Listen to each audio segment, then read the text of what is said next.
Akademija Stipri šeima pristato sutuoktinių parengimo laimingai santuokai programą Stipri šeima ir vieną iš jos dalį lygiavertės, pastiprinančios ilgalaikės partnerystės sukūrimas ir jos įvadinę paskaitą. Ją parengiau aš, Mykolas Truncė, esu porų psichologas, konsultantas, lektorius, šeimų išsaugojimo ekspertas. Jei šiandien darysi tą patį, ką darei vakar, tai rytoj turėsi tai, ką turi šiandien. Kaip suprantate? Jeigu nenorite turėti toksiškų santykių, tai klausimas, ką šiandien turite daryti kitaip, kad rytoj turėtume tai, ką norite turėti. Pavyzdžiui, darnius santykius, o ne toksiškus. Kas yra toksiški santykiai ir ko norime papuolę į juos? Toksiškus santykius galim pamatyti, kai poros tarpusavio santykiuose gyra. Priekaištai, konfliktai, kaltinimai, žeminimas, išjuokimas, patyčios, įkandimai, nekalbadieniai, neseksadieniai, vengimas būti kartu, flirtavimas su kitu, neištikimybė. Ir tada jaučiamės nesaugus santykiuose, mums liūdna, jaučiam skausmą, neteisybę, norą atkeršyti. Galvoje gimsta dilema – skirtis ar nesiskirti. Taigi dilema – skirtis, nesiskirti. Yra konfliktas. Turim suprasti, kad skirtis ar nesiskirti yra norai. Kiekvienas noras turi savo poreikį. Ir turim išsiaiškinti, kokį poreikį tenkina vienas ar kitas mūsų noras. Noras skirtis tenkina poreikį pasitraukti iš toksiškų santykių. Nesiskirti noras tenkina poreikį išsaugoti šeimą savo ir vaikams. Galiausiai viskas turi galutinį tikslą. Taigi, vidinė ramybė. Koks yra sprendimas, nes mes dabar vidinės ramybės neturim. Mus kankina dilema. O sprendimas yra atrastas, tai yra toksiškus santykius paversti darniais. Tai yra sukurti lygiavertę partnerystę ir darną santykiuose. Tada turėsite vidinę ramybę ir išsaugosit šeimą. Taigi, kaip toksiškus santykius pakeisti darniai? Pasiaiškinkim. Pradžiai susipažinsim, kas esu aš, kaip poroms sekasi išsaugoti šeimas, kokia yra šeimos meilės ir santuokos evoliucija, kas yra meilė, kodėl ji dingsta, o jos vietoje užgimsta panieka, kam reikalinga šeima, kaip pasikloti stiprios šeimos pamatus. Taigi, kas yra Mykolas Truncė? Praplikęs jaunuolis sveikuolis įpusėjęs 70 metus, išgyvenęs 3 skyrybas ir po 30 metų supratęs, kad reikia ne žmonas, o save keisti, tėvas auginęs 5 vaikus, dabar 6, inžinierius mechanikas, andragogas praktikas, psichologas, vadybos konsultantas, talk vacation treneris, jogos instruktorius, sertifikuotas strategijos konsultantas. Mokiausi Maskvoje, darbas su šoko ir vystymo traumą patyrusiais klientais, darbas su krizėmis į kūną orientuotoje psichoterapija, jogos treneris, konsultantas. Vadybos magistras. Pakonsultavęs daugiau kaip 600 porų ir 1300 sutuoktinių. Esu parengęs poros konsultaciją, tai yra giluminė santykių analizė, surandant priežastis atvedusias porą į toksiškus santykius ir santykių krizę ir numatymas veiksmų, kaip sukurti darnius santykius poroje. Programas individams norintiems gyventi vidinėje ramybėje ir darnoje su savim bei aplinkinėmis, tai programa Pažink save ir tapk savo gyvenimo valdovu. Seminarus individams apie kaip suvaldyti stresą ir pyktį, poroms seminarus, kaip kurti darnius santykius, kaip spręsti konfliktus abipusio laimėjimo būdu, kaip padidinti intymią trauką, kaip sutarti dėl vaikų užimtumo ugdymo, kaip sutarti dėl pajamų turto valdymo, kaip sutarti dėl bendro gyvenimo taisyklių, kaip sutarti dėl bendro gyvenimo tikslų ir sutuoktinių parengimas ilgalaikiai laimingai santuokai. Na ir lygiavertės partnerystės mokymai. Kaipgi sekasi poroms išsaugoti šeimas? Pasiaiškinkim, kodėl žmonės tuokiasi. Pagrindinės jėgos skatinančios kurti santuoką yra gamtos šauksmas, taip jau surėdyta, noras būti laimingiems, tai yra emocinis saugumas, tuokiamas iš meilės, saugumo poreikių tenkinimas, ekonominis, ir kitos gali būti priežastys. Kodėl poros skiriasi? Paskatos skirtis yra lūkesčių netitikimas, sutuoktinis yra kitoks, nei aš tikėjausi. Meilės jausmo praradimas ir neapykantos jausmo atsiradimas. Saugumo jausmo praradimas dėl sveikatos gyvybės, pavyzdžiui, dėl smurto, santykių emocinis nesaugumas, finansinio pajėgumo didėjimas, tai yra galimybė išgyventi savarankiškai be antros pusės. Ir abiejų nepakankami gebėjimai prisitaikyti. Kodėl poros nesiskiria? Viena ar abu sutuoktinius nuo skyrybų stabdo, nesaugumo jausmo padidėjimas skyrybų atveju, dėl sveikatos gyvybės, kas su manim atsitiks, dėl santykių liksiu viena, finansinis nepajėgumas, nėra galimybių išgyventi savarankiškai be antrosios paramos, pavyzdžiui, su 4 vaikais ar 6 vaikais. Aiškumas dabartinėje situacijoje ir neaiškumas po skyrybų. Nepasitikėjimas savim. Baimė dėl to, kaip aplinkiniai mane vertins po mano skyrybų. Ir kitos. Pažvelkime į skyrybų statistiką nuo 1994 metų 2019. Matom, kad 1994 metais buvo 3 ištuokos 1,000 gyventojų.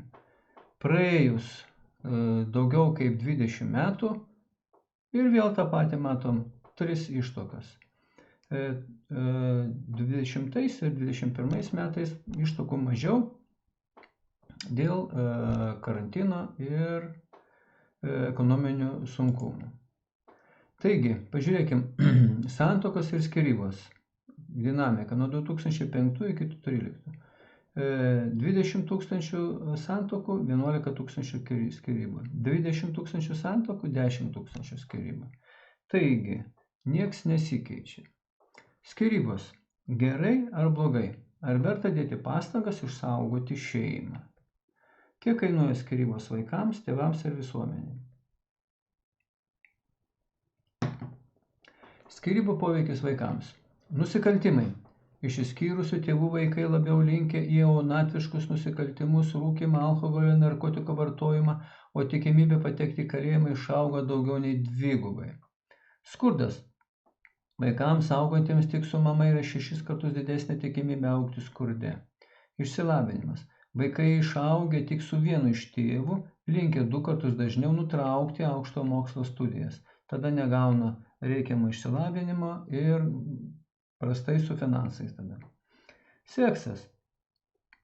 Išsiskyrusių tėvų vaikai yra linkę į seksualinius santykius jaunesnėme amžiuje, dėl to merginos pastoja, gimdo ir dažniausiai tampa vienišomis mamomis.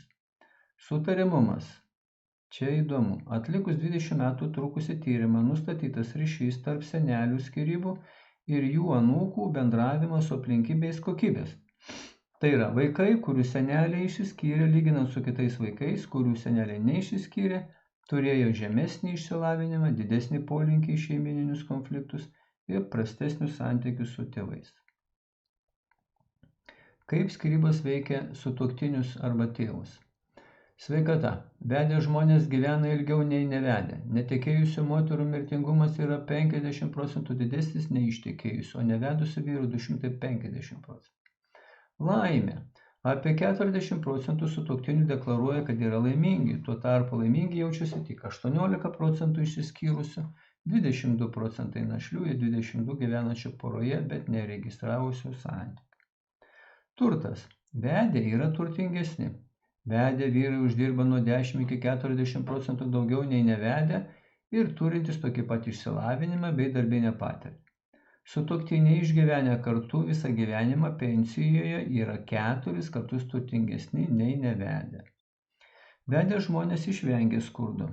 Vyresnių nei 20 metų žmonių, baigusių aukštąją mokyklą, bei nepagimdžiusių vaikų iki vestuvių, gyvenančių skurde yra tik 8%. Tuo tarpu iš tų, kurie pažeidė šias 3 sąlygas, apie 80% gyvena skurde.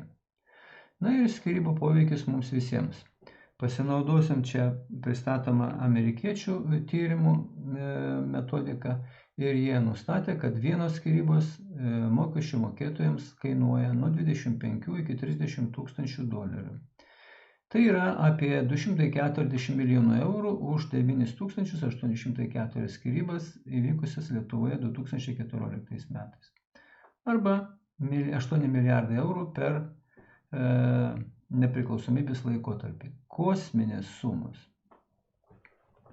Kasgi vyksta pasaulyje su skyrybomis? Matote, mažiausios skyrybų procentas yra Čilėje 3, Vietname 4 ir taip toliau. Lietuvoje didžiausias skyrybų procentas 53, Jungtinės valstijos 53, Prancūzija 55, Belgija 71. Tai yra santuokų ir skyrybų santykis. Kaip matot, mes esam tarp lyderių. Kodėl poros skiriasi? Pasiaiškinkim. Pagal Biblijoje įrašytą tekstą, kuris skamba taip. Jūs, moteris, būkite klusnios savo vyrams lyg kad viešpačiui, nes vyras yra žmonos galva. Toliau vyrai skaitė ir užmygo, nepaskaitė pabaigos. Vyrai turi mylėti žmonas tarytum savosius kūnus, kas myli savo žmoną, myli save patį. Kodėl šis modelis nebeveikia civilizuotose kraštuose? Tai yra tuose kraštuose, kuriuose moteris yra lygi. Ogi todėl, kad su visuotinė žmogaus teisių deklaracija, kuri buvo pasirašyta po Antro pasaulinio karo 1948 m. gruodžio 10 d. Moteris tapo lygi vyrui ir tada sutuoktiniai tapo lygus ir nenori paklusti vienas kitam, todėl priešinasi ir konfliktuoja, tai pažeisdami viens kito orumą, sunaikindami meilę bei pagarbą ir pagimdydami neapykantą bei panieką. Taigi, pasaulyje yra tokie vyro ir žmonos išlaikymo šeimoje modeliai. Klausimas, kuriuo modeliu norite gyventi jūs? Tai seniausias patriarchalinis, kai vyras yra žmonos galva, o žmona jam turi paklusti. Būna ir matriarchatinis, kai žmona yra šeimos galva ir vyras turi jai paklusti. Toks po padėliu. Gerai? Ir lygiavertis partnerystės modelis, kurio mokinu aš. Kodėl žmonės skiriasi po 13 metų, o dabar po 12 metų? Pasiimkim statistiką, pasiremkim. Tai iki metų išgyvena 145 poros, metus 387 ir taip toliau. Kaip matom, yra tendencija, kuo kartu ilgiau gyvena poros, tuo didesnė tikimybė išsiskirti. Taigi, kokia skyrybų paslaptis? Kodėl didėjant bendrai gyventų metų skaičiui, didėja tikimybė išsiskirti? Pradžiai, kai pradedam bendrauti, turim puikius santykius. Taip, tačiau nemokėdami bendrauti, įskaudiname, atstumiame viens kitą ir tada atsiduriame geruose santykiuose. Jeigu toliau skaudiname ir atstumiame vienas kitą, jau papuolame į prastus santykius. Jeigu toliau skaudiname ir atstumiame viens kitą, papuolame į skyrybų stadiją. Ir galiausiai, jeigu toliau tas tęsiasi, tai po 12 bendro santuokos metų jūsų laukia skyrybos. Statistikai nustatė, kad 4 poros iš 10 išsiskirs po 12 santuokos metų. Taigi skyrybų paslaptis yra kas? Tai yra pastovus, nežymus atstumimas vienas nuo kito. Kada ir vyksta tas atstumimas? Turim 24 valandas per parą, 8 valandas miegam, iš pėdų krypties spėčiau, kad jau atstumė vienas su kitą. 8 valandas dirbam, nematom, nebendraujam. Ir kas lieka? Laikas kartu, kai mes leidžiame. Ir tada vienas bus taip, kaip aš pasakiau, kitas ne, bus taip, kaip aš pasakiau. Ir ką turim? Toksiškus santykius. Ką turite pakeisti, kad jūsų santuoka būtų lygiavertė, darni, pastiprinanti ir ilgalaikė? Tai yra, nustoti bendrauti taip, kad antrai pusiai skaudėtų ir jinai norėtų nuo jūsų pasitraukti, pažinti save bei kitą ir įvertinant skirtingumus išmokti bendrauti taip, kad po pokalbio tarp jūsų būtų emocinė trauka. Kaipgi reikėtų išsaugoti gerus santykius visą laiką?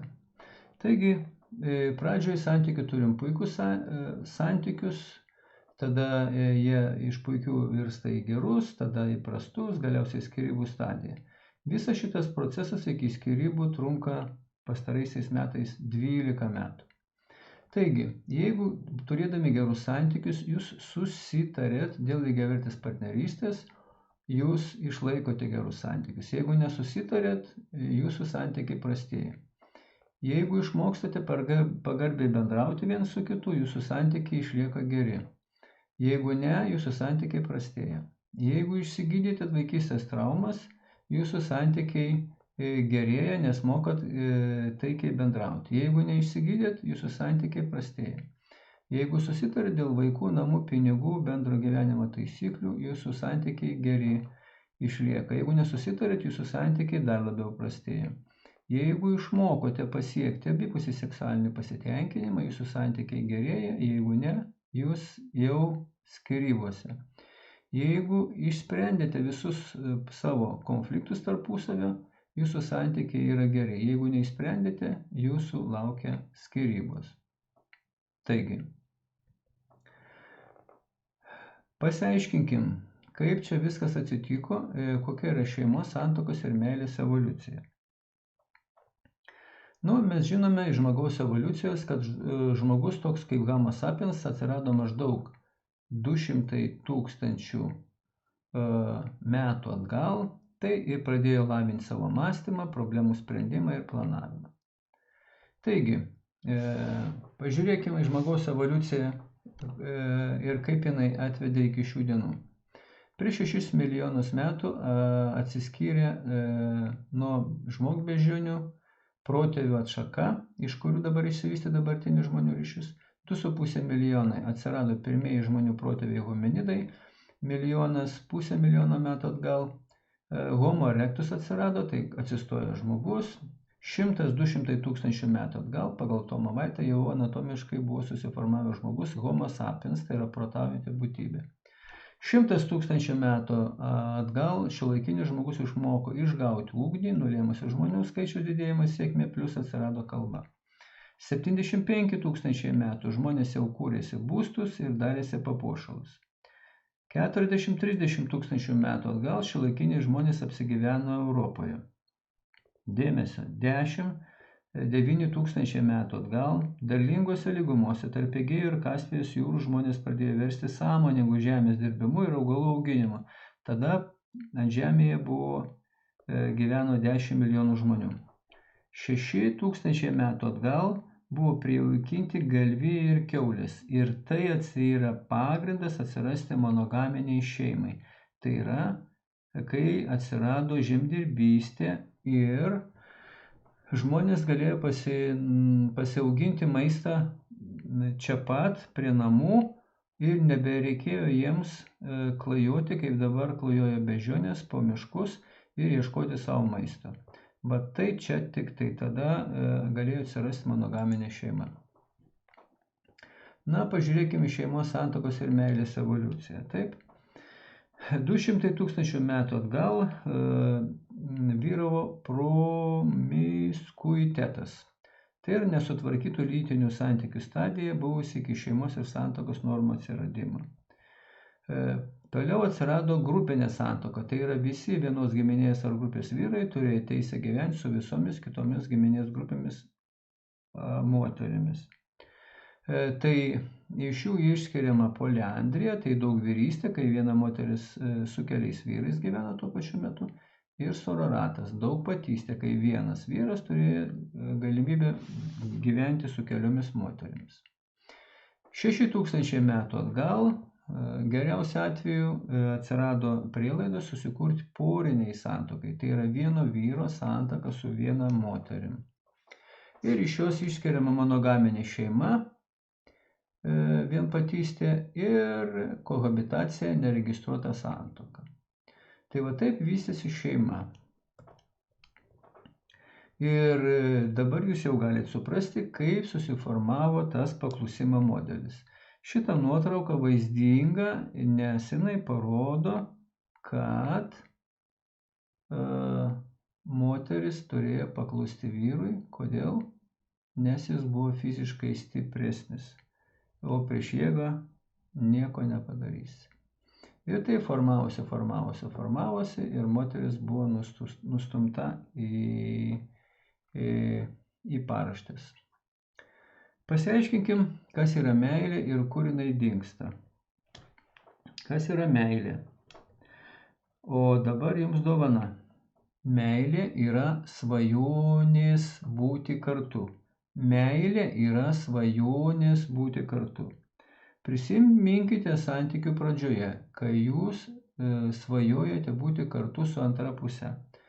Ir jūsų širdyse užgimė meilė. Ir tada, kokie jūs buvote?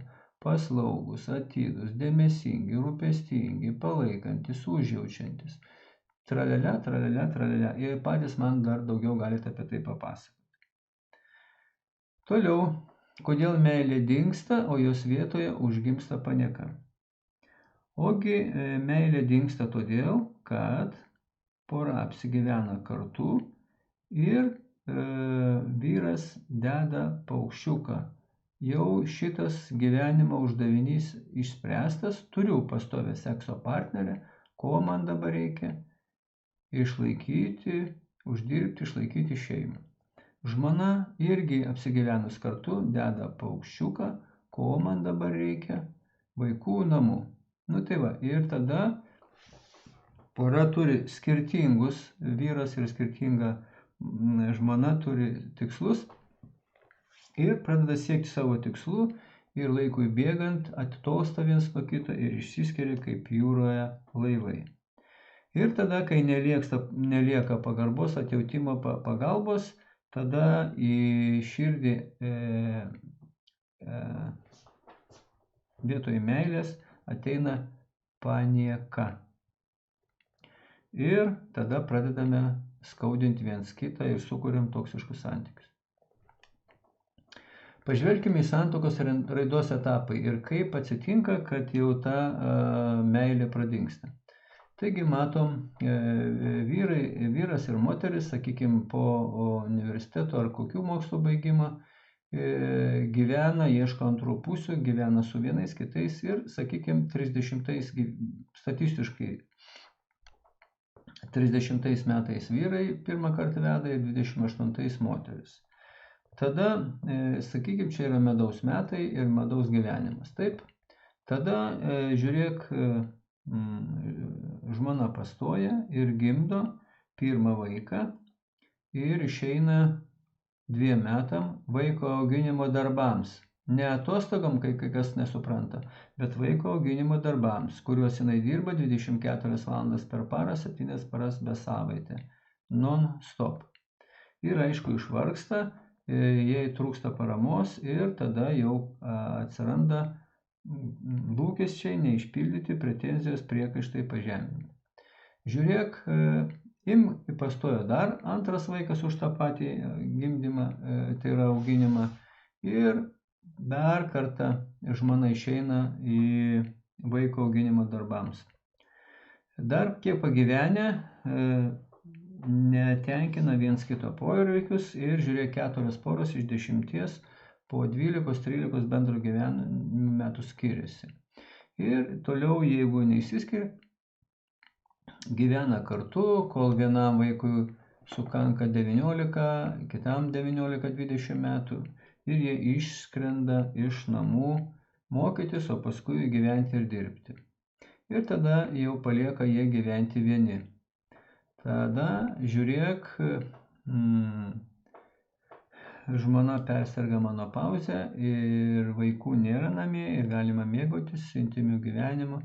Ir čia vėl tokie medaus metai, geltoni pažymėti.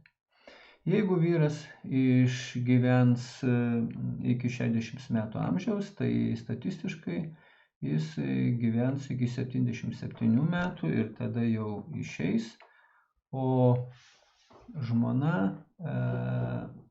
jeigu sulaukia moteris 60 metų, tai jinai gyvena iki 84.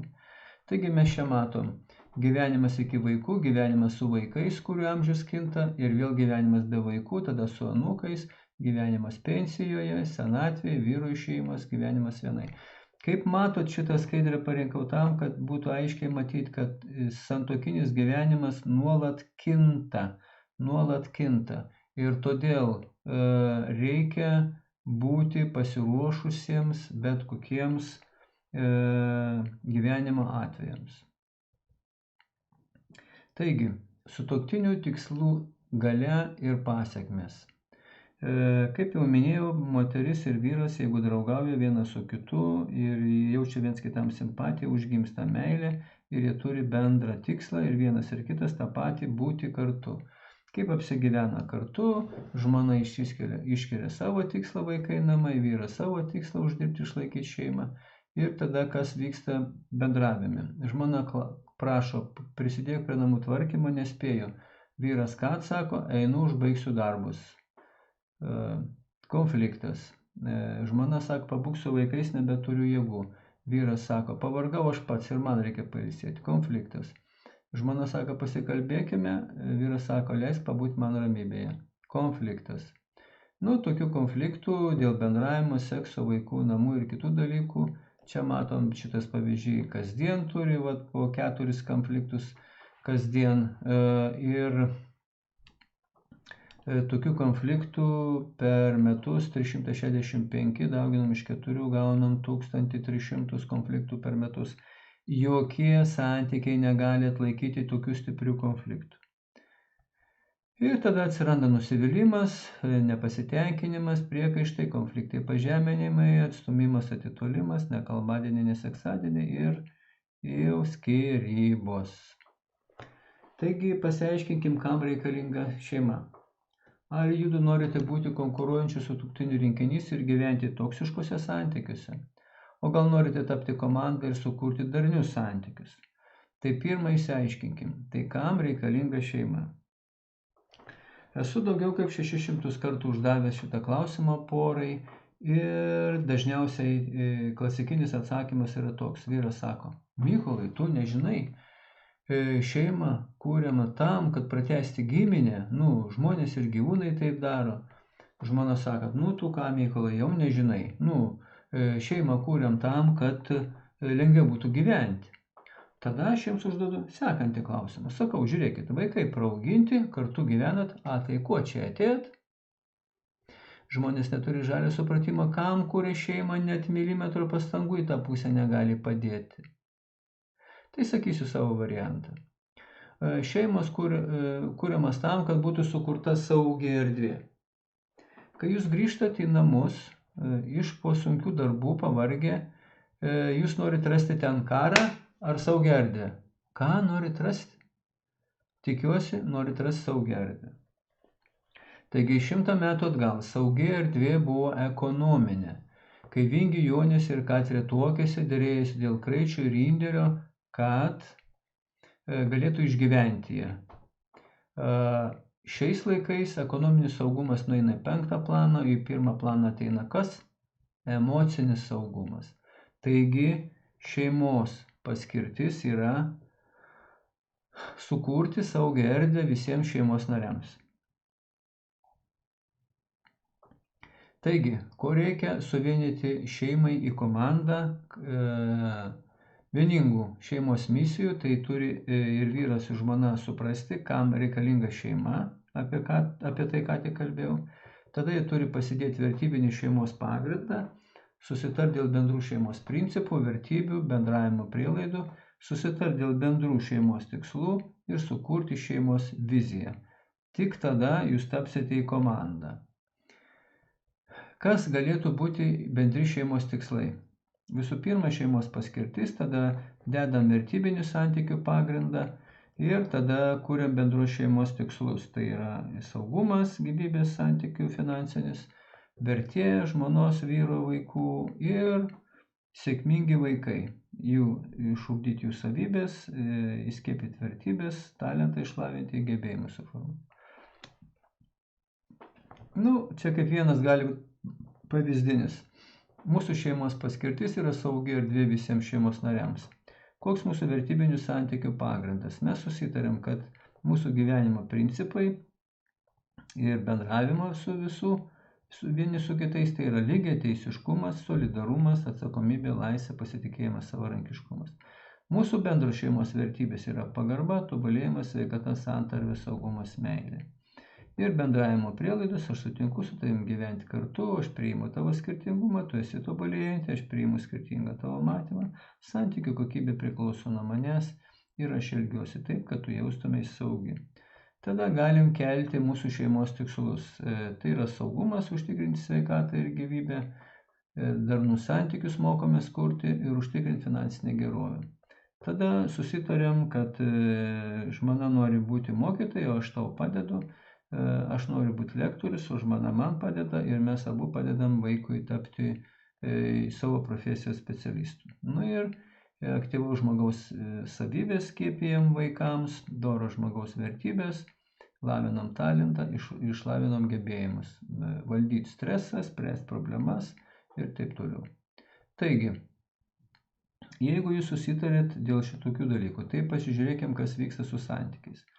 Vėl pradžioje žiūrim viens į kitą, spindinčiom akim, užgimsta meilė ir mes norim būti kartu. Tada pasiklojom vertybinį bendro gyvenimo pagrindą, išsiaiškinam, kokie žmonos gyvenimo tikslai, kokie vyro gyvenimo tikslai, tada susitarėm dėl bendro gyvenimo tikslų. Šitoj vietoje noriu pasakyti, kad santuoka nėra gyvenimo tikslas. Santuoka yra priemonė mano ir tavo gyvenimo tikslams pasiekti. Priemonė. Taigi vyras ir žmona turi tos pačius savo gyvenimo tikslus. Tai užtikrinti saugumą, vertę, didinti ir ugdyti vaikus. Ir tada jau kitoks yra bendravimas. Žmona sako, ačiū tau už švarius namus, vyras, ačiū tau už švarius rūbus. Meilė tarp jų. Ačiū tau, kad išmokinai vaiką, ačiū tau už skanų maistą. Vėl meilė tarp jų. Ačiū tau, ačiū tau. Taigi ir taip pasikeičia bendravimas. Atsiranda priėmimas, pagarba pastiprinimas, palaikymas, sutarimas, saugumas, artumas, emocinė ir intimi trauka ir jūs turite darną. Akademija Stipri šeima pristato lygiavertės partnerystės, tai yra darnios, stiprios ir ilgalaikės šeimos pagrindą mokymus. Šitokių mokymų tikslas. Kokiagi dabar situacija? Sutuoktiniai kūrė šeimą nesusitarę dėl jos paskirties, principų, vertybių, prielaidų, bendrų tikslų, vizijos. Kiekvienas iš jų turi savo įsivaizdavimą, kokie turi būti. Tada nepageidaujamas pasekmes. Laikydamiesi skirtingo šeimos įsivaizdavimo, žeidžiame vienas kitą tuo patys nenorėdami, skaudiname, sukuriame toksiškus santykius, emociškai atstumėme vienas kitą ir gyvename katras savo. Taigi lygiavertės partnerystės mokymo tikslas yra padėti sutuoktiniams iš konkuruojančių sutuoktinių tapti darnia komanda, susitariant dėl šeimos paskirties, principų, vertybių, bendrų šeimos tikslų ir sukurti vieningą šeimos viziją bei ją vizualizuoti. Kam to reikia? Bendri šeimos tikslai apjungia visų šeimos narių pastangas įgyvendinti misiją, vadovautis vertybėmis ir siekti bendro tikslo. Tai tampa sprendimo priėmimo pagrindu. Ar tau padėti, ar dirbti savarankiškai. Aktyvuoja kiekvieną šeimos narį siekti įgyvendinti šeimos misiją, bendrus tikslus išsikeltus ir sukuria komandą, komandinį darbą. Sufokusuoja dėmesį į bendrą objektą, suformuoja tinkamus įpročius ir atneša darną ir sukuria saugią erdvę poroje. Jei norite išvengti toksiškų santykių ir gyventi darnoje visą gyvenimą, susitarkite dėl to, kam kuriate šeimą. Sukurkite vertybinį santykių pagrindą, susitarkite dėl bendro gyvenimo principą, vertybių, prielaidų, susitarkite dėl bendro gyvenimo tikslų, pasidalinkite atsakomybėmis ir tapę komandą bendradarbiaukite, kurdami saugią erdvę poroje. Na ir kągi gausite per lygiavertės partnerystės mokymus. Atsirinksite ir susitarsite tarpusavį dėl bendro gyvenimo principų, vertybių ir prielaidų. Išsiaiškinsite, o jeigu ką susiplanuosite, savo asmeninio gyvenimo tikslus. Suvoksite profesinę gyvenimo karjeros plano būtinumą, kaip jis padės didinti jūsų vertę bei finansinį pajėgumą, susitarsite tarpusavį dėl bendrų šeimos tikslų. Išmoksite kurti ir susitarsite dėl bendro gyvenimo taisyklių. Bendravime, intimiam ryšiui, vaikų auklėjime, namų priežiūrai, pajamų turto valdyme, laiko savo šeimai ir kitų. Sukursite viziją mūsų svajonės šeima ir ją galėsite pavaizduoti ant popieriaus. Duosite vienas kitam lygiavertės ilgalaikės partnerystės įžadus, suformuosite gerus gebėjimus kurti tokius santykius, kuriuose norite gyventi. Praturtinsite vienas kitą savo patirtimi ir gausite kitokios naudos.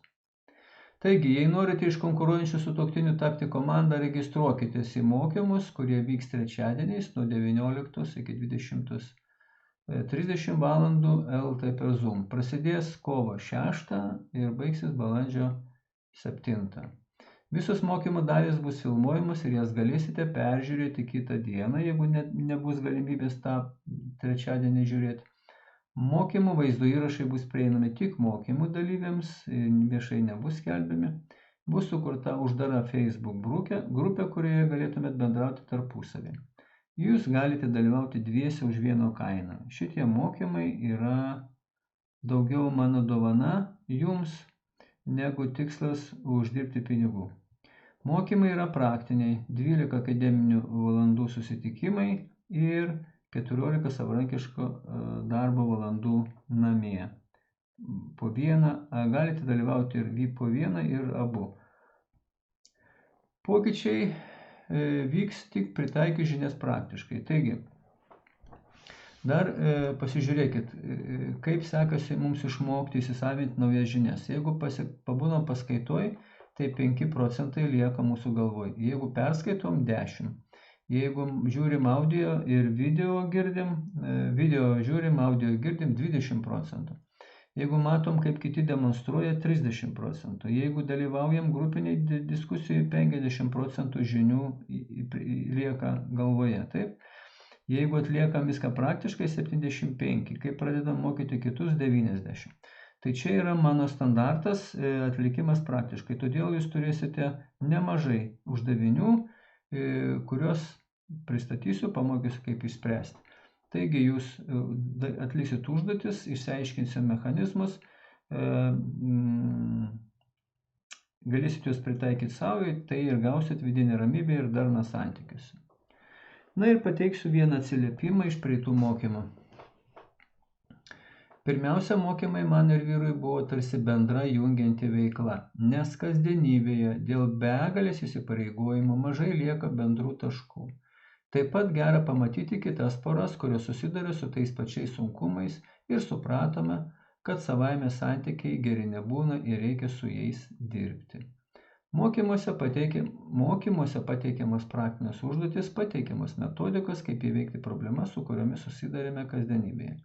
Nedarant šitų darbų, savaime nieks ir nepasikeis.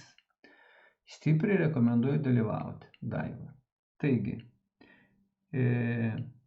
jeigu jums nepatinka tai, ką turite šiandien, tai turite šiandien daryti kažką kitaip, kad rytoj būtų pas jūs geri santykiai. Na ir trumpai, kaip įsigyti bilietus į lygiavertės partnerystės mokymus. Nuoroda, čia matote, stipri šeima yra atskira skiltis, produktų pardavinėjom, ten visus seminarus, tame skaičiu ir lygiavertės partnerystės susirandat ir įsigijat bilietus. Dėmesio, kas perka anksčiau, moka pigiau ir vietų skaičius ribotas. Tikrai negalėsiu visų pamokyti. Na, o jei jau gyvenate toksiškose santykiuose, o lygiavertės partnerystės mokymų greit nebus, nes jie bus ir ne kasdien būna, taip registruokitės į poros konsultaciją, kurioje nustatysim priežastis atvedusias judų į santykių krizę ir susitarsime, ką reikia daryti toliau, kad atkurti darną ir išsaugoti šeimą.